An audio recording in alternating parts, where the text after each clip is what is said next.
Bom dia, está começando Calvinamente, mais uma manhã com o nosso podcast. É uma alegria receber você que está nos acompanhando nessa manhã. E nós damos início a esse podcast, um podcast especial, né, um episódio especial. Hoje recebendo o reverendo Roster, que, assim, de forma pronta nos atendeu, né, esse convite de fazer parte com a gente.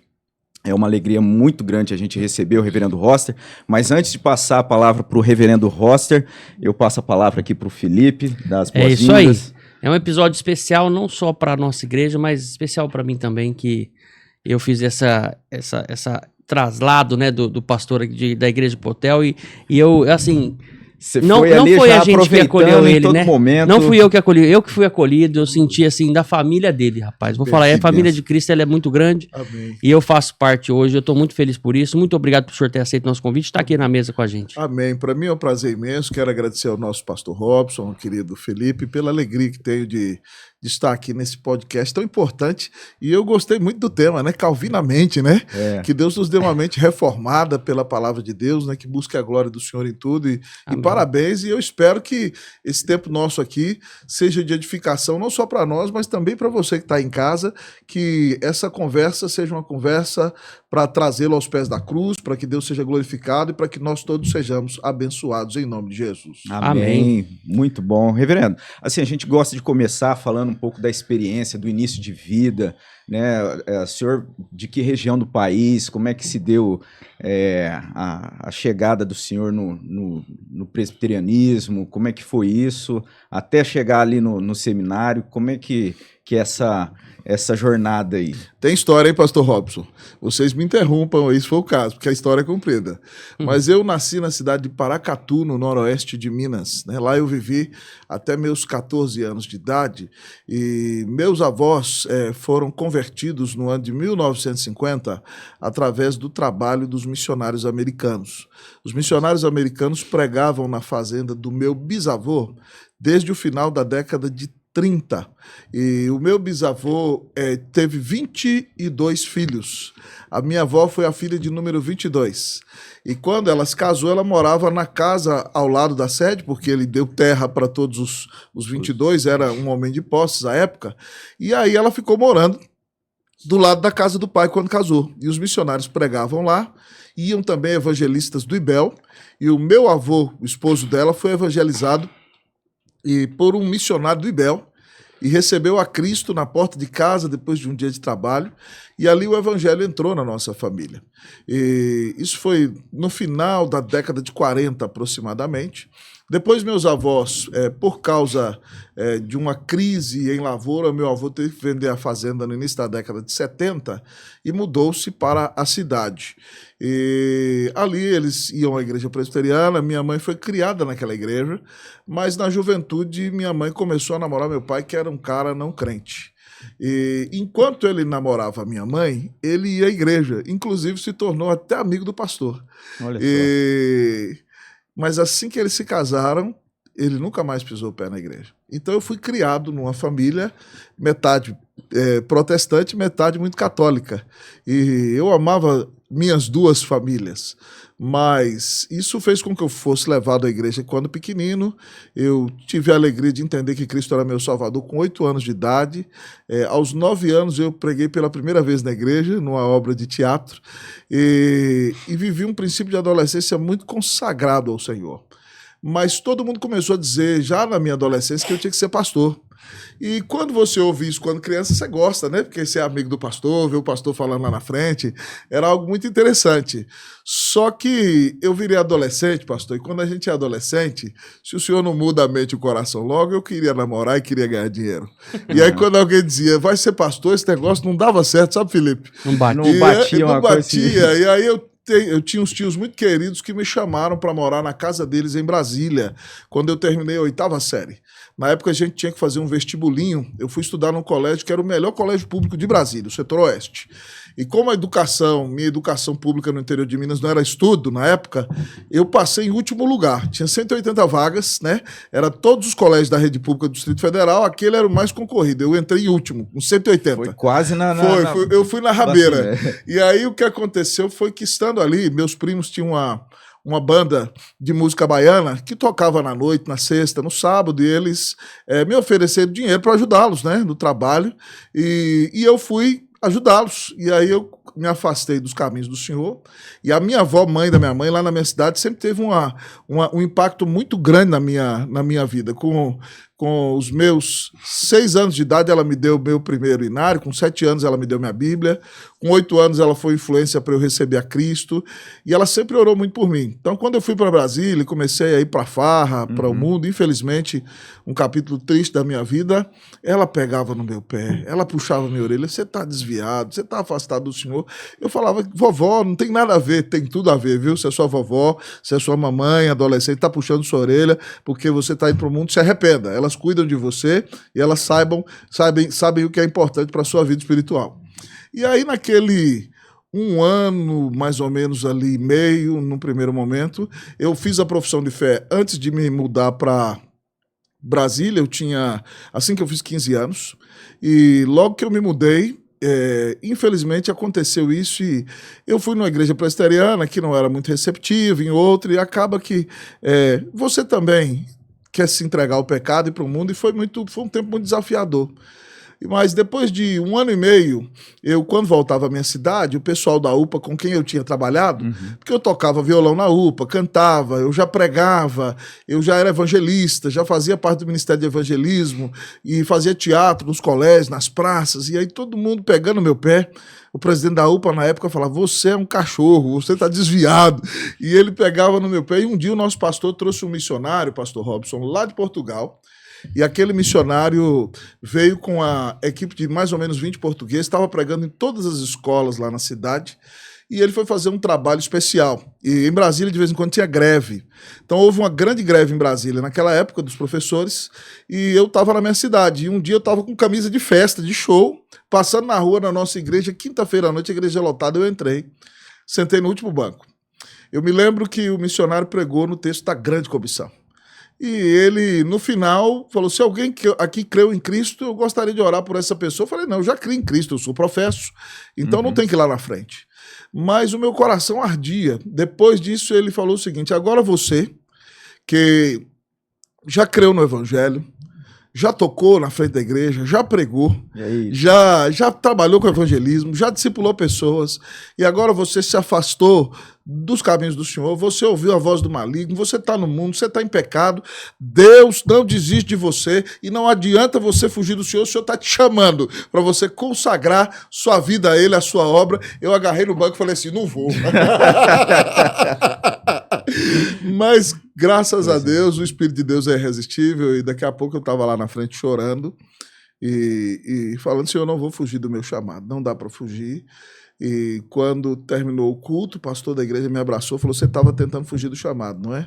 Volta para Brasília, termina o colégio, daqui 1 ano e meio eu te mando para o seminário. E nessa volta a Brasília, Deus nos deu a bênção de trabalhar. O pessoal do colégio o clubinho tinha realizado um tempo de evangelização ali, tinha acabado, estava pequeno, e nós com outro colega que era da Assembleia de Deus assumimos aquele trabalho. Os nossos professores, que eram muito esquerdistas e não coadunavam com o evangelho, nos emprestaram uma sala de multimídia lá na época, e nós nas terças e nas quintas reuníamos os colegas no recreio. Houve época que nós reunimos ali 50 adolescentes, para a honra e glória do nome do Senhor. Ele pregava na terça ou na quinta, ou era o contrário, eu não lembro. Mas alguns dos nossos colegas vieram a Cristo ali. Quando a gente nesse 1 ano que nesse depois... 1 ano e meio. 17, 18 anos. Então foi um avivamento no nosso colégio ali. E aí os colegas convertiam e moravam na cidade satélite de Brasília. E a gente ia visitar para ver se a igreja que eles frequentavam era boa. A gente se sentia pastor. Ah, é? Legal. E nós cuidamos dos nossos colegas. E aí, quando eu terminei aquele período, aos meus 17 anos, de 17 para 18, eu fui examinado pelo presbitério, o presbitério me mandou para fazer teologia no JMC. Então, esse é o começo. Né? Que bênção, né? Assim, que começo, hein? É bem interessante a gente ver assim, essa maneira como se dá, né? Esse chamado, muitas vezes com essa resistência toda, e a gente vê Vê que o chamado é irresistível. É irresistível, né? Assim como Para quem é escolhido, o chamado é Não irresistível dá, mesmo. né? E depois lá no seminário, já terminando o seminário, qual foi a área que o senhor...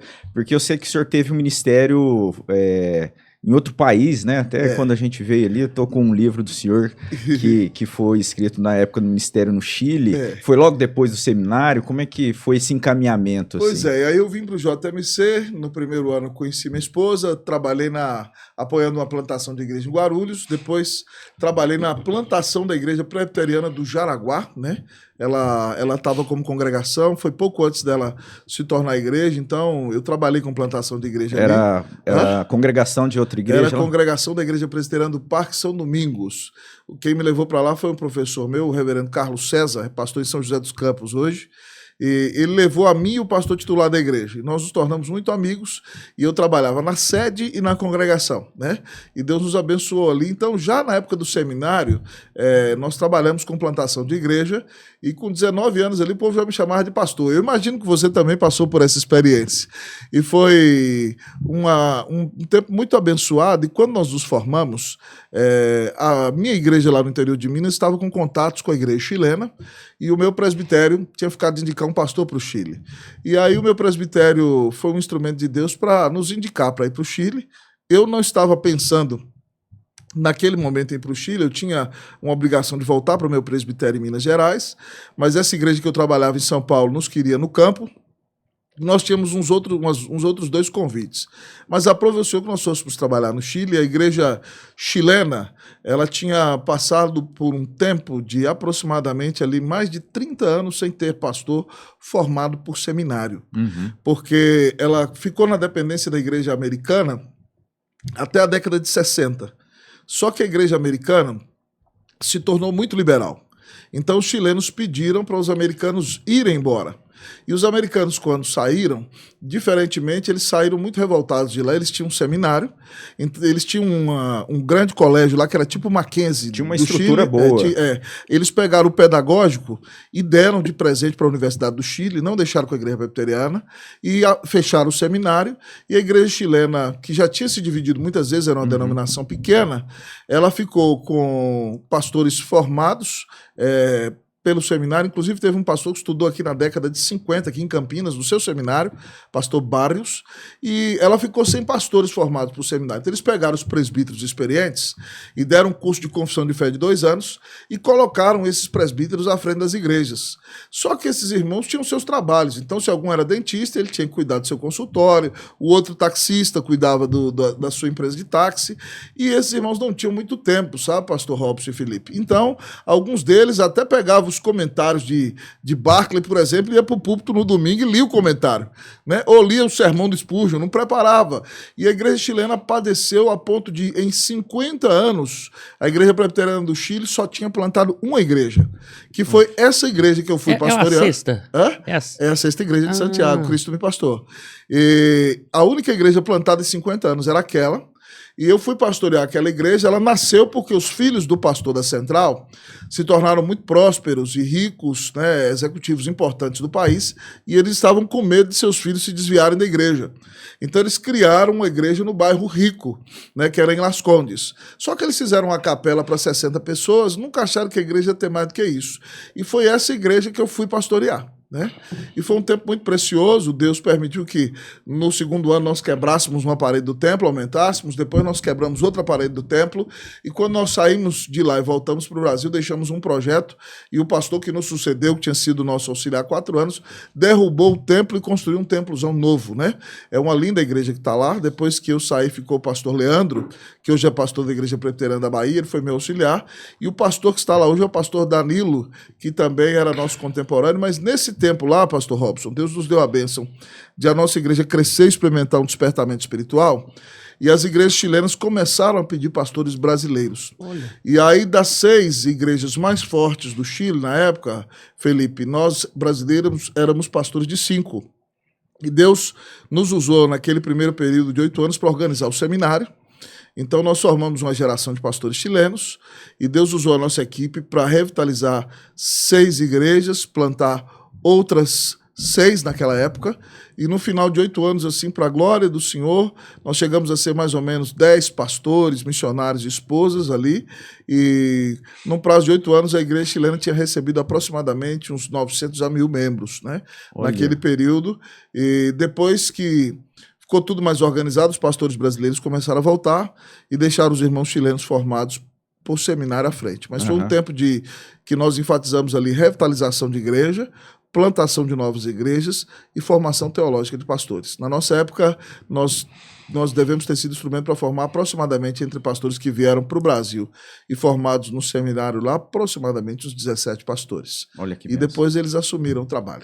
O senhor não voltou mais? É? Não voltou mais, nem a passeio? Lá para o Chile, não. Eu voltei 2 vezes. Eu voltei para pregar lá numa conferência em 2015 e depois voltei em 2017, né? E essa igreja que eu fui pastor, Cristo me pastor, hoje é uma igreja muito forte lá no Chile. Ela está afiliada à PCA, que é a denominação da Igreja Presbiteriana da América hoje. Eles têm um curso de teologia lá que tem parceria com o Martin Busser aqui no Brasil. Tem um curso de mestrado em teologia lá. E eles têm feito um trabalho muito bonito lá, para a glória de Deus. Esse seminário que tem lá hoje, em parceria com o Martin Busser, era o que o senhor... Não, nós plantamos o seminário da denominação. Tá. Essa igreja, depois que nós saímos do Chile, por desentendimentos entre os irmãos chilenos mesmo, ela entendeu que não deveria ficar na denominação. Então ela saiu e foi para a PCA. Entendi. E a PCA firmou, e estando na PCA, ela firmou um convênio com o Martin Busser aqui do Brasil, para fazer o curso de teologia, mestrado lá, e tem uma parceria com o seminário do Dr. Joel Bick, o Puritan, dos Estados Unidos, para fazer o curso do doutorado lá também. Então eles estão lá no presbitério da PCA fazendo um excelente trabalho. Para honra e glória do Senhor. E depois o senhor volta para o Brasil, quando tem um contato com o reverendo Misael em Brasília? Foi nesse período? Foi nessa época. O Misael é filho da igreja que eu pastoreei lá em Brasília, a igreja presbiteriana do Guará 2. E ele compartilhou no púlpito hoje, né? Nós, na época em que estávamos no Chile, levamos o reverendo Augustus para lá. Lá no Chile, nós levamos o mestrado do Andrew Jumper para lá naquela época. Tá. E aí, quando nós voltamos para Brasília, o reverendo Augusto ligou para ele, pedindo para ele cuidar de nós. E o Misael é um homem de Deus, muito carinhoso, se aproximou de nós e se tornou um amigo precioso lá em Brasília. Quando ele assumiu a coordenação teológica do Seminário Presbiteriano de Brasília, ele nos levou para lecionar as disciplinas pastorais e logo no outro ano ele veio para cá. Aí eu falei para ele, rapaz, você me traz para dentro do seminário e vai embora? Mas eu fiquei no seminário lá, lecionei até o ano de 2017, quando nós nos mudamos para São Paulo 18, então foi um tempo muito precioso. Misael é um homem de Deus, né? Sempre foi o referencial para nós, e eu louvo a Deus porque o pastor Misael é um exímio teólogo, mas ele não é somente teólogo, ele é pastor. E eu creio, pastor Robson, que os melhores teólogos da história da igreja eram pastores de igreja, porque eram pastores que estavam trazendo a palavra para os problemas do povo, Felipe, no dia a dia, e respondendo às perguntas do povo. E eu louvo a Deus porque Deus tem dado a vocês aqui um pastor que é pastor e excelente teólogo ao mesmo tempo, e vocês mesmos têm visto a bênção que o ministério dele tem sido aqui para a igreja, né, pastor? Com certeza, tem sido uma bênção. E também a gente vê que esse cuidado, né, como ele teve com o senhor ali no seminário, talvez entendendo, agora está em boas mãos, né, pôde vir para cá, graças a Deus aqui para nossa igreja. E aí, fruto dessa amizade, então a gente pode ter esse contato, né? E isso é muito precioso.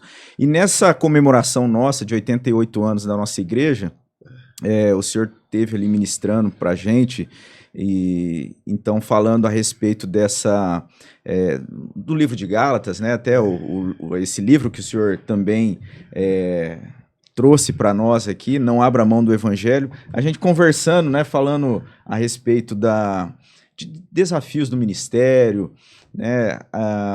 E aí a gente comentou algo que pudesse ser prático, né? E no capítulo 2 aqui, o senhor comenta o capítulo 2 ali aos Gálatas, da carta aos Gálatas, e a gente vê ali a preocupação de Paulo com relação a essa firmeza no evangelho, mas a maneira como a unidade ela é fruto, né, consequência dessa obra, quando ela é verdadeira, né, quando Cristo está ali sendo o centro da vida da igreja. E a gente conversando, pensando assim, talvez isso seria algo para a gente pensar com relação até esse momento da nossa igreja, celebrando, né, 88 anos, também com vários projetos a serem aí desenvolvidos, e como é importante a gente ter essa unidade, né? E aí eu gostaria que o senhor falasse um pouco mais, assim, né? Como é que o senhor tem trabalhado isso no ministério do senhor, como o senhor tem aplicado esse trabalho, né, usando do evangelho, da palavra de Deus para conduzir o rebanho nesse sentido, né? Excelente. Pastor, muito boa pergunta. E o reverendo João Calvino já dizia que o nosso coração é uma fábrica de ídolos, né, pastor? Pensando aqui no Calvinamente. E nós sempre temos a tendência de querer voltar para o modus operandi das obras, né? O homem, ele, lá no fundo, ele não reconhece que ele é pecador. Mesmo sendo um pecador miserável, ele acha que é bom. E ele acha que ele pode fazer alguma coisa para ter acesso a Deus. Mas quando o evangelho nos é revelado, o Senhor mostra para nós a podridão do nosso pecado, a nossa maldade, como o nosso pecado ofende a santidade de Deus. E que nós não podemos ser aceitos por Deus por causa das nossas obras. De fato, a palavra de Deus diz que as nossas melhores obras diante de Deus não passam de trapos de imundícia, né? Que eram os panos com os quais as mulheres se limpavam da sua menstruação nos dias do Antigo Testamento. Então, o homem é pecador, é mau, e ele merece a ira de Deus. Ele merece que Deus o jogue no inferno, mas Deus nos amou, porque amou o seu povo eleito, mandou o Redentor para morrer na cruz do Calvário e pagar os nossos pecados, né? E todo aquele que se arrepende e crê em Cristo tem a vida eterna. E quando nós cremos no Senhor, nós podemos de fato saber que Ele nos amou. É como Paulo diz lá em Gálatas 2:20, né? E esse viver que agora tenho na carne, vivo pela fé no Filho de Deus que me amou e a si mesmo se entregou por mim. Quando nós cremos no Senhor, nós sabemos que Ele nos amou antes da fundação do mundo, mandou Jesus para morrer na cruz por nós, nos selou com o Espírito Santo da promessa, e Jesus é o Filho de Deus e Ele se entregou por nós. Então nós somos amados, nós somos eleitos por graça, justificados, adotados, reconciliados, regenerados, selados pelo Espírito Santo, unidos espiritualmente a Cristo pela fé. Essa é a nossa identidade. Não existe nada que nós possamos fazer para que Deus nos aceite. E não existe nada que nós precisemos fazer para que Deus nos aceite. Há uma frase que é atribuída a Spurgeon que eu gosto muito, que ela diz o seguinte: não existe nada que você possa fazer para que Deus te ame mais. E não existe nada que você possa fazer para que Deus te ame menos. Mas o nosso coração, como eu disse, pastor Calvino falava que era uma fábrica de ídolos. A gente começa a querer voltar para o modus operandi das obras, pastor. E de repente a pessoa começa a se comparar. Não, eu estou aqui na igreja, mas o filho daquele irmão é desviado, o meu está na igreja, é porque o irmão não sabe criar, eu soube, né?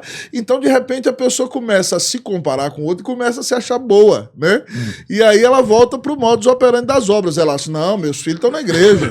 Não, a filha daquele irmão desviou. Não, esse aqui é um miserável, ele só dá o dízimo, eu dou o dízimo, ainda dou mais 30% de oferta, eu sou melhor do que os outros. Né? E, de repente, a pessoa começa a se achar bom. E aí Cristo tem que vir e mostrar para aquela pessoa quem ela é e que ela não é nada e que ela só foi aceita por Deus por causa da graça do Senhor Jesus.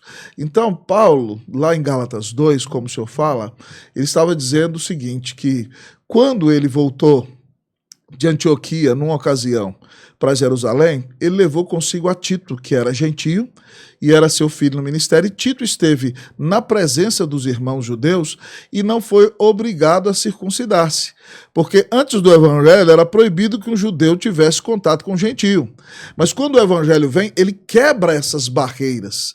E então irmãos judeus e gentios podem sentar-se juntos porque foram justificados pela graça mediante a fé na obra de Cristo, foram lavados pelo mesmo sangue. Mas na carta aos Gálatas, há um grupo de pessoas dizendo que para que você seja salvo não basta crer em Jesus. Você precisa crer em Jesus e se circuncidar, crer em Jesus e se tornar judeu. E Paulo diz que não se submete a esse grupo nem sequer por um segundo.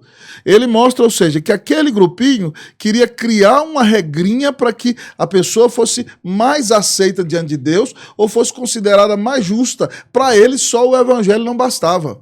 E nós temos que tomar cuidado, pastor, porque muitas vezes na igreja a gente cria um grupinho. Não, eu sou do grupinho dos mais santos. E às vezes de forma sutil, né? Isso é algo que, como o senhor colocou, Calvino diz, é a fábrica de ídolos. Se não tomar cuidado, essa é a tendência natural, né? Se não tiver esse cuidado. É por isso que Lutero dizia que a gente precisa, pastor, ouvir o evangelho todos os dias. E a gente esquece. Né? Porque a gente é pecador todos os dias. Então o evangelho mostra quem a gente é, mostra quem Deus é, mostra o que Cristo fez por nós e nos coloca no devido lugar.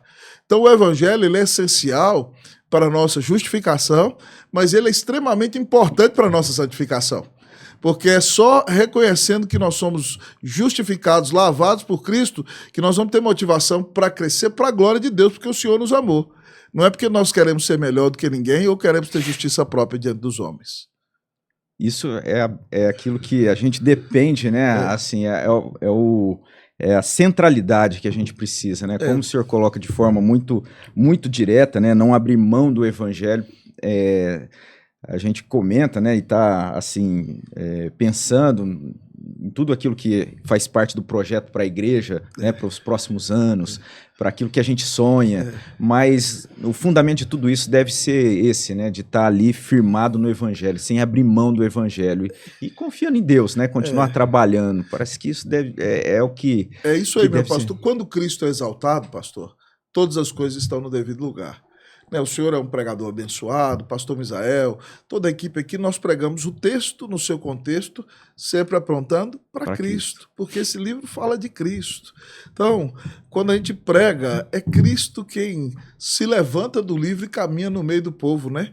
Ele diz lá para a igreja, em Apocalipse capítulo 2, que ele caminha no meio do candeeiro de ouro. Candeeiro de ouro é a igreja. Então eu gosto muito de pensar, quando eu estou pregando, eu acho que não é pecado imaginar desse jeito, que eu estou pregando que Jesus mesmo é quem se levanta do livro e ele caminha no meio do povo quando a Bíblia é exposta com fidelidade.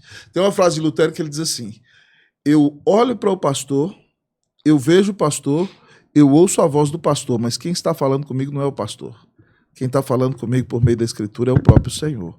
Então, quando nós expomos o texto, é Cristo quem é glorificado. É por isso que para nós reformados, obviamente debaixo do conceito de inspiração, mas pregação da palavra de Deus é palavra de Deus. Porque quando nós pregamos o texto no seu contexto, no contexto bíblico apontando para Cristo, Deus está falando com a igreja. É por isso que você, crente reformado, quando vai para o culto aqui em São José do Rio Preto, tem que ir com expectativa, tem que orar pelos seus pregadores, porque você sabe que quando o texto for aberto e for exposto, o Senhor vai falar com você. Tem coisas da sua vida que o seu pastor não sabe, mas ele vai abrir, explicar o texto e aplicar para você, e você vai ficar perplexo. E vai ficar nítido que quem está falando com você nas Escrituras é o próprio Senhor Jesus, que morreu na cruz para te salvar. Amém. Pastor, falando um pouco nesse contexto, eu fiz uma pergunta, vou até ler ela, mas eu acho que essa resposta tua pode ajudar não só irmãos da igreja como ovelhas, mas também pastores. Eu vou até ler que é um pouco mais, né? Como a igreja pode manter-se firme no verdadeiro evangelho sem ceder às pressões do relativismo e das distorções doutrinárias? Muito bom, muito boa pergunta. Eu creio que começa já com o púlpito, né? Quando você prega pregação expositiva, como vocês estão acostumados a ouvir aqui, isso faz toda a diferença. Porque você tem a segurança de que você está ouvindo pregação da palavra de Deus. Eu gosto muito daquela expressão dirigida a Calvino, que ele dizia o seguinte: quando a Bíblia fala, eu falo. Quando a Bíblia cala, eu calo. Então, nós temos que ter o compromisso de pregar a palavra de Deus. Quando nós pregamos a palavra de Deus com fidelidade, o pastor vai fazer isso no púlpito, mas nós vamos ter isso na nossa escola dominical, nós vamos ter isso nos nossos pequenos grupos, nos grupos familiares, nós vamos ter isso nos ministérios da igreja. Então, toda a igreja gira ao redor da palavra de Deus. E a palavra de Deus, ela tem aplicação prática e resposta para todos os problemas existenciais que nós enfrentamos. Então, quando a igreja está centrada na palavra, ela vai anunciar o evangelho, e é a palavra de Deus que tem o poder de transformar o pecador. Eu não tenho o poder de salvar ninguém, Pastor Robson é uma bênção, muito inteligente aqui, mas ele não regenera o coração de ninguém. É só o Espírito Santo falando na Escritura que transforma o coração do pecador. Então, para a igreja enfrentar esse tempo de relativismo, ela tem que se voltar e se firmar cada vez mais naquele princípio do sola Escritura, né? Nós já falamos aqui de alguns princípios na nossa fala, a gente só não usou os termos, mas calvinamente nós já falamos de solos Cristos aqui, nessa entrevista, que é somente Jesus que nos salva, sola fide, somente pela fé, mas outro princípio caríssimo dos reformadores era sola Escritura, porque nós acreditamos que Deus se revela a nós na sua palavra. Se a igreja for comprometida com a palavra, ela está pronta, Felipe, para enfrentar todos os desafios que estão diante dela. Então, amém, que nós nos firmemos cada vez mais na Escritura para a honra e glória do Senhor Jesus. O senhor falou lá no culto, né, acho que foi até depois na aula, e o senhor falou, e eu queria lembrar, o senhor falou, eu não faço parte dessa parte, eu sou do marketing, sou da propaganda, como é que é o negócio mesmo? Até queria lembrar o pessoal. Eu contei uma ilustração com o reverendo George Canelhas, que era o nosso professor de teologia pastoral no JMC, já está com Jesus. Era professor de homilética, né? Era professor de homilética, foi meu professor de pregação. Eu tive a oportunidade de ouvi-lo. Ele teve lá no seminário, numa comemoração lá no SPS, porque ele foi... Acho que ele fez parte de alguma... Ele foi aluno do SPS. Ele é da turma do reverendo Jeremias Pereira. Foi isso então. Quando teve ali Jeremias Pereira, o Jonas Uski, Jonas Belo Horizonte, de Limeira. Eles foi esse pessoal teve lá e eu lembro de conhecer. Jeremias é o de Belo Horizonte? De Belo Horizonte, isso. E aí o Canelhas, ele era nosso professor de pregação, de teologia pastoral, e ele costumava dizer, né, ele era gago e era um grande pregador. Isso mesmo era impressionante, gago, né? Assim. Ele cantava muito bem, pregava muito bem, né? E ele dizia pra gente assim, filho, né? Você não é do departamento de admissão. Você é do departamento de divulgação. Porque ele estava dando aula de evangelização pra gente e um colega perguntou, pastor, e se eu pregar e o povo não se converter? Ele falou, não se preocupe com isso. Você não tem que converter ninguém. Você é do departamento de divulgação. Você anuncia o evangelho. Quem converte é o Espírito Santo. Então a nossa missão é pregar. Se falarem mal da gente, aleluia. Se nos apedrejarem, apedrejaram os discípulos do Senhor. Se nos atacarem, é um privilégio sofrer por Cristo. Mas quem converte o coração do pecador é o Espírito Santo por meio da pregação da palavra. Então, nosso trabalho é departamento de divulgação, né? Quem admite é o Senhor. Louvado seja Deus por isso. Eu tenho uma pergunta um pouco pessoal para o senhor, e aí eu até sei um pouco do pastor Robson, aí eu também tento entender um pouco a linha do pastor Misael, mas eu queria saber do senhor, quando o senhor vai pregar, começar um livro, uma exposição, o senhor continua ela até acabar na tua igreja? E como é que é essa escolha? O senhor vê o que a igreja precisa ouvir? Ou é alguma coisa que o senhor sente no teu coração, fala, não, tem que falar desse livro aqui até o final? Como é que é isso? É o que a igreja está precisando naquele momento? Rapaz, geralmente eu faço esse exercício no final do ano, né?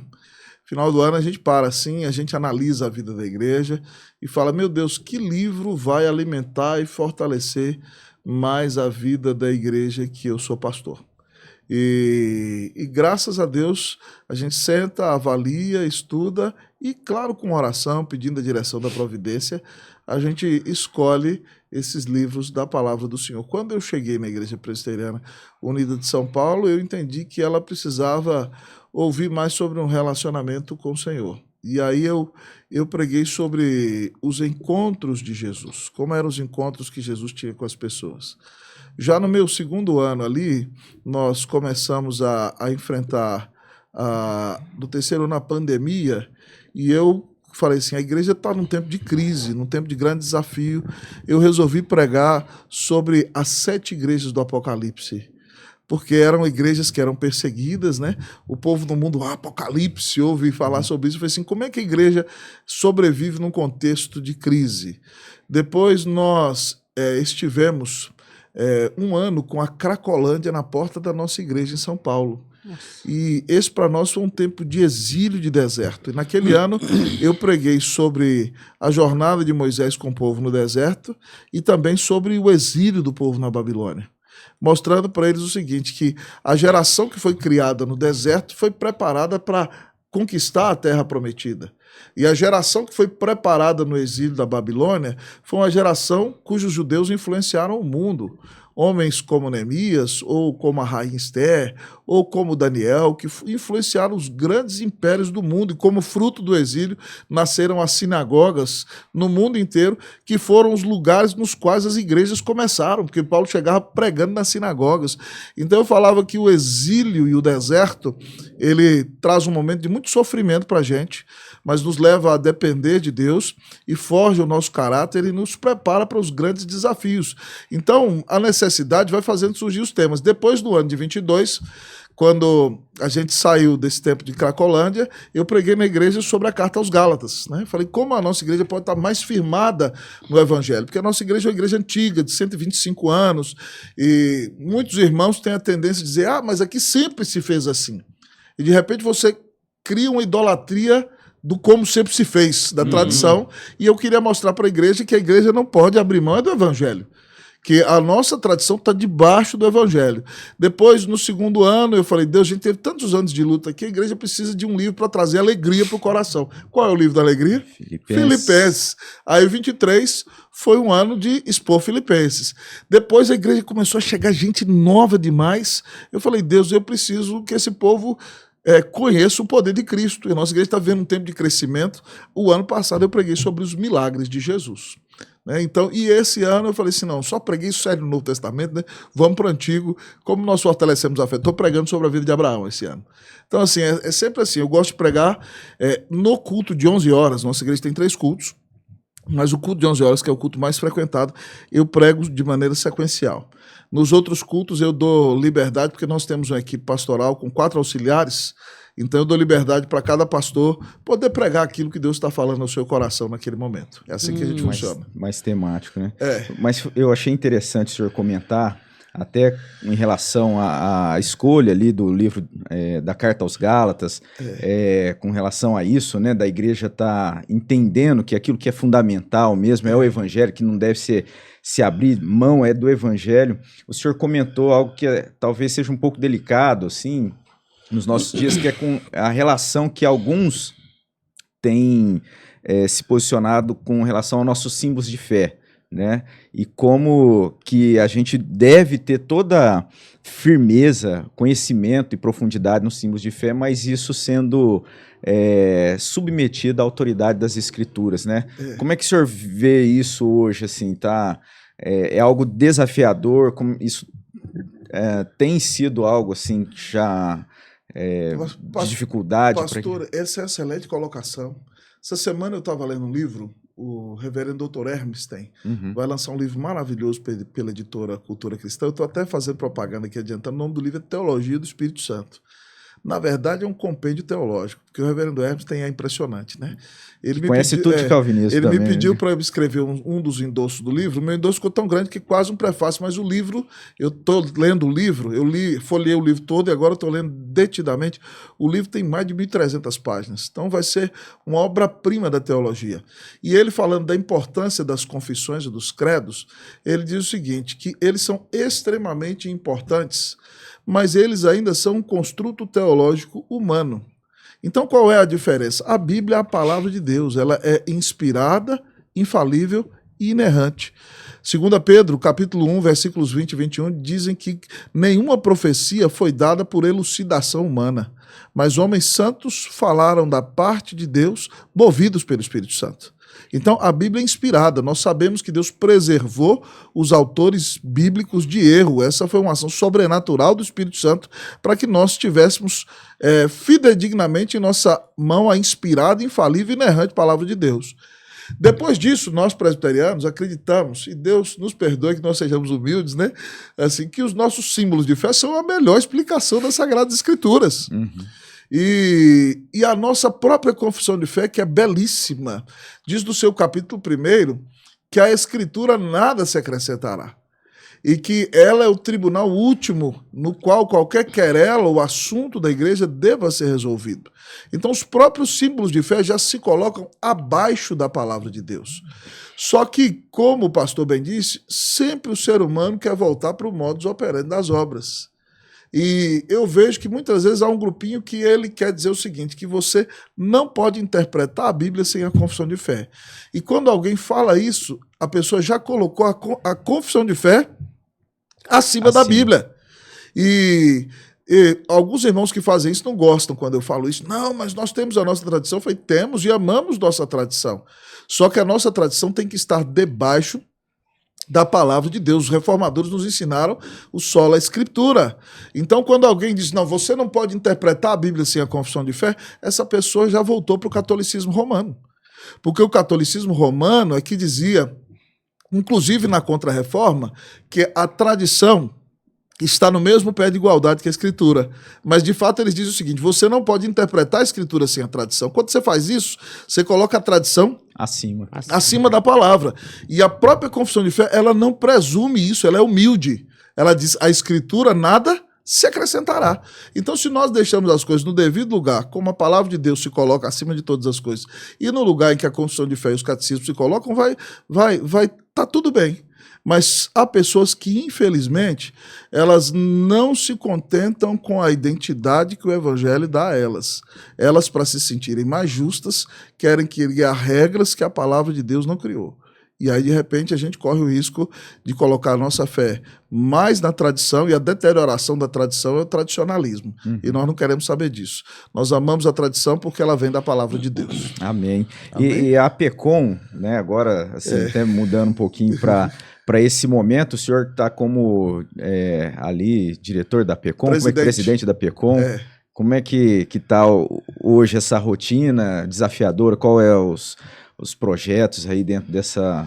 A PECOM é a Agência Presbiteriana de Evangelização e Comunicação da Igreja, né, pastor Robson? Ela nasceu lá no Supremo Concílio em 2010, quando, por direção da mesa do Supremo Concílio, foram reunidas duas autarquias da IPB. Uma era a Rede Presbiteriana de Comunicação e a Comissão Nacional de Evangelização. Então, as duas foram juntadas e se criou aí a Agência Presbiteriana de Evangelização e Comunicação.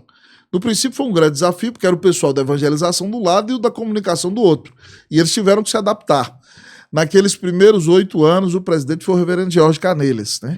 Eu entrei no conselho da APECOM no segundo mandato, que foi em 2014. Então, em 2010 teve um conselho, eu entrei na segunda formação.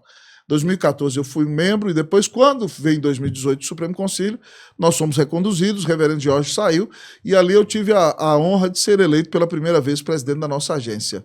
E depois veio a pandemia e a APECOM, graças a Deus, pôde servir a IPB na pandemia de maneira muito preciosa. Muitas igrejas não tinham canais de YouTube na época e a APECOM foi um instrumento para capacitar as igrejas, treinar as igrejas. Nós fizemos algumas lives que abençoaram muito a IPB na época. Uma live, a primeira IPB Live foi com pregadores, os principais pregadores da IPB, durou o dia inteiro. Depois nós fizemos uma live musical na época que reunimos os conjuntos e bandas de louvor do Brasil inteiro que mandaram músicas, houve uma comissão que julgou e uma música ganhou como a música da live, né? Foi um festival de música muito precioso. Além disso, naquela época, a APECOM tinha uma equipe muito boa na área de mídia. Nós criamos também um programinha que eu recomendo você que assista, que é o Cromonautas, que foi um desenho, um programa, um filme para criança, uma série, né, que crianças procuravam numa casa sobre questões perdidas e conta o Evangelho. E a APECOM fez um trabalho muito precioso. Depois da pandemia, houve mais uma eleição, mais uma gestão, que é essa que entrou agora em 2022.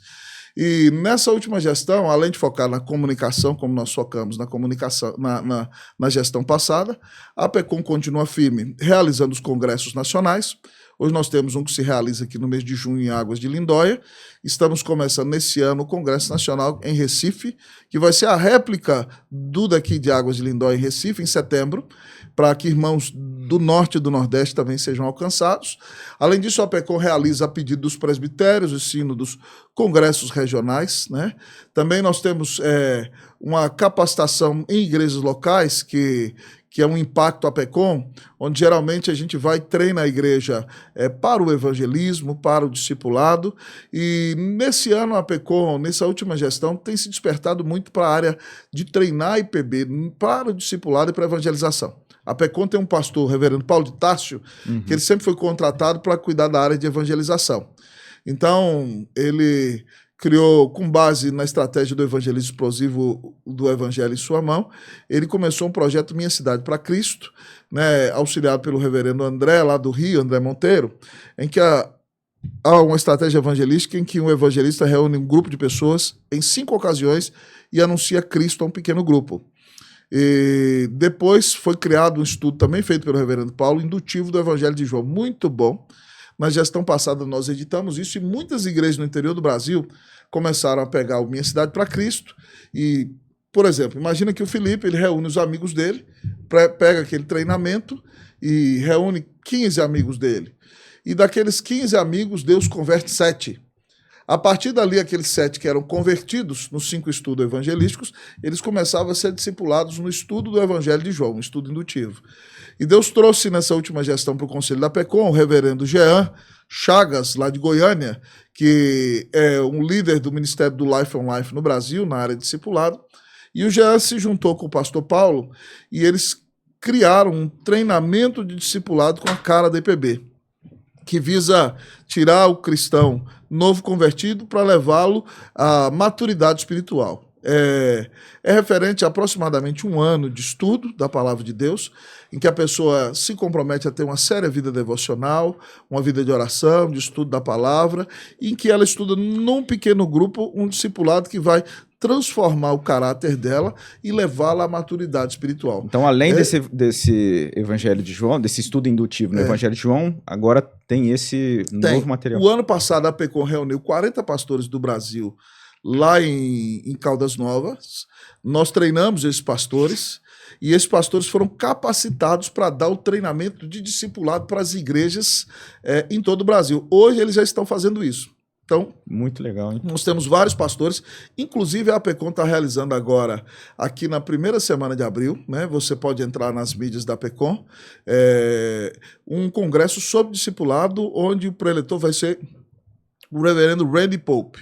O reverendo Randy Pope foi o plantador da igreja presbiteriana Perimeter, lá em Atlanta, que ele plantou do zero. E a principal estratégia do Randy Pope é discipulado, e a igreja dele tem mais de 10 mil membros hoje. Que coisa. Então, assim, e treinando a igreja com discipulado, ele vai vir ser o nosso preletor principal, juntamente com ele, o reverendo Roberto, por ser o presidente da igreja, e como o Mackenzie vai nos receber, nós convidamos o reverendo Robson, que é o chanceler, para dar as palavras de abertura, mas o evento principal vai ser com o reverendo Randy Pope.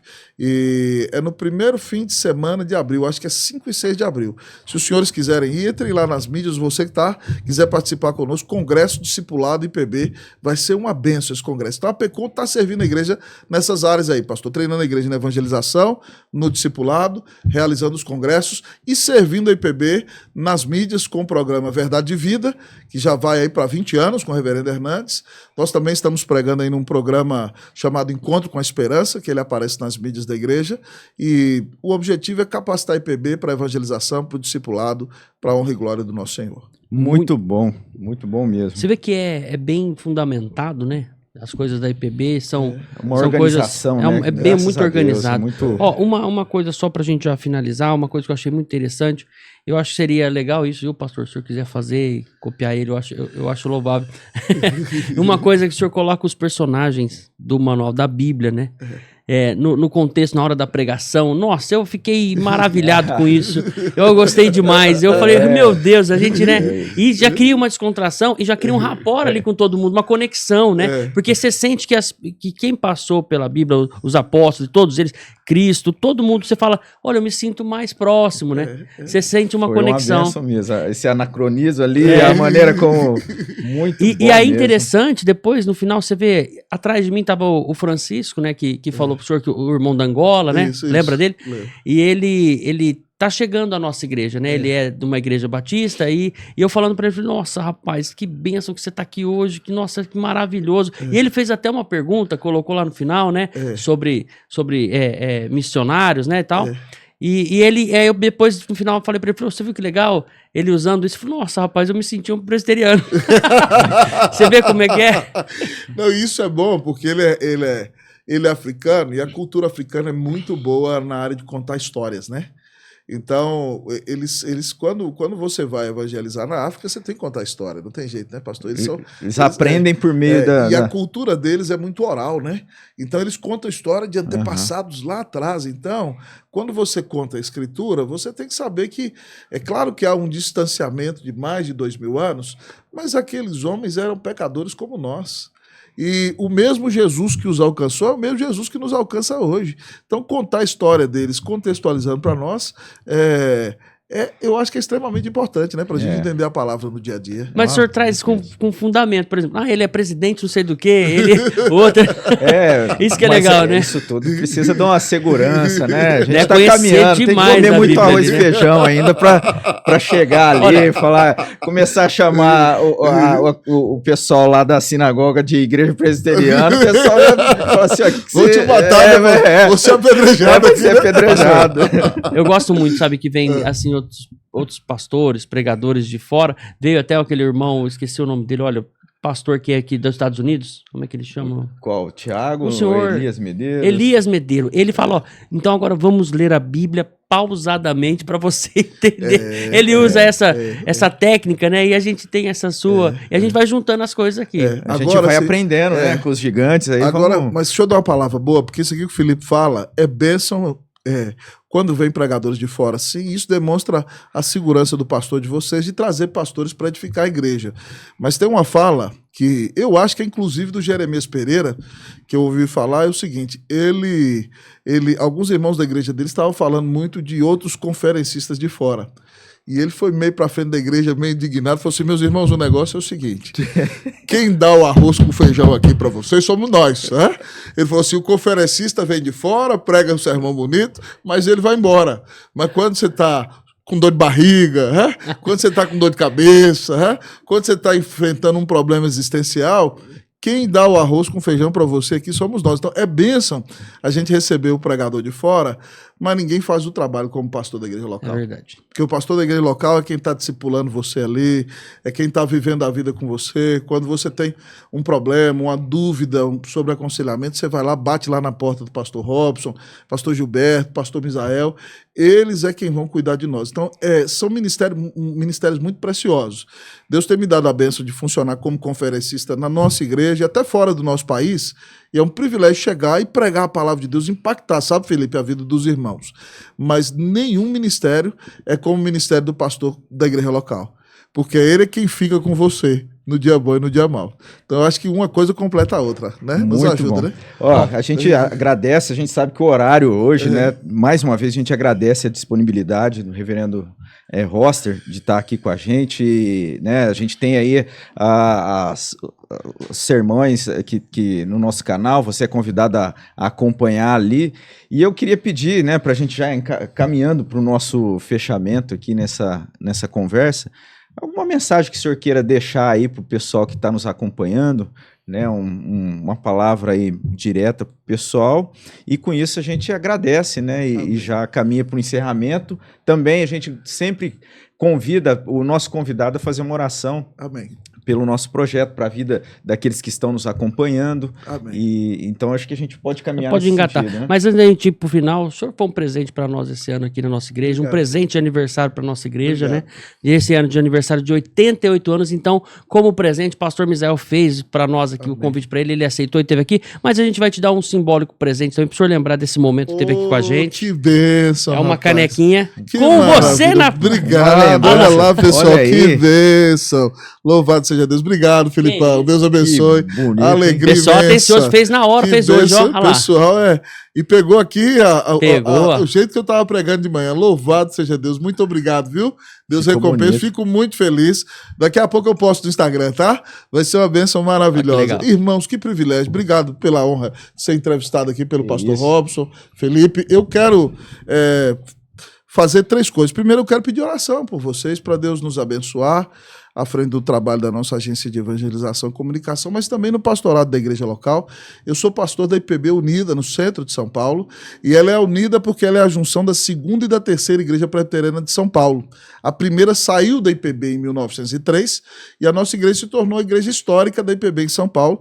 Ela tem 125 anos, olha para você ver, eu sou pastor dessa igreja bonita aqui, Nós fizemos essa Bíblia comemorativa quando a igreja fez 120 anos. Agora nós vamos fazer de 125, porque ela esgotou. E no Brasil inteiro todo mundo me pede. Essa aqui é a última que tinha lá. É muito bonita. E Cuidado, aí, senão, Deus tem... senão o irmão Cabreira toma ela e põe na biblioteca dele. Eu vou mandar uma nova para ele depois. Mas Deus tem abençoado muito o nosso trabalho ali. Como os irmãos souberam, nós tivemos um ano com a Cracolândia na porta da igreja, mas ore por nós para que Deus continue abençoando a Unida, para que ela seja uma igreja firmada na palavra, no evangelho, e seja um instrumento para a transformação de vidas no centro da cidade de São Paulo, que tanto carece da graça de Deus. Amém. A mensagem para o ouvinte, pastor, eu vou deixar o texto que foi pregado aqui no culto deste domingo de manhã, né, que nós tivemos aqui na igreja. Paulo diz lá em Gálatas 2, 19 e 20... Porque eu, mediante a própria lei, morri para a lei, a fim de viver para Deus, estou crucificado com Cristo. Logo já não sou eu quem vive, mas Cristo vive em mim. E esse viver que agora tenho na carne, vivo pela fé no Filho de Deus, que me amou e a si mesmo se entregou por mim. Paulo está nos ensinando ali, irmãos, a permanecermos firmados na palavra, permanecermos firmados no Evangelho. E ele diz, para permanecer firmado no Evangelho, você tem que morrer para si mesmo, você tem que viver para Deus, uma vida de culto para a glória de Deus, e você tem que viver pela fé em Cristo Jesus.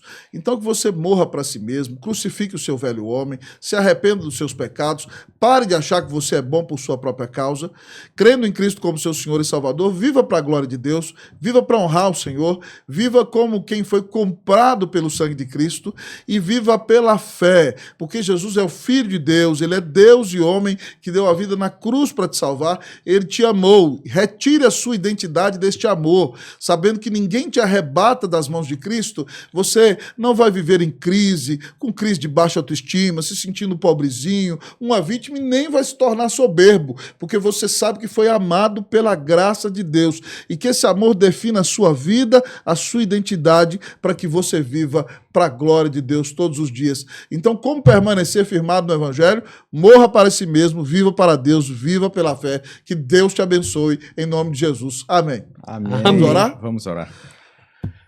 Eterno Senhor, nós te bendizemos pela bênção que temos de estar aqui, sentados, em nome do Senhor Jesus, num programa que leva o nome de um dos teus filhos, do pastor João Calvino,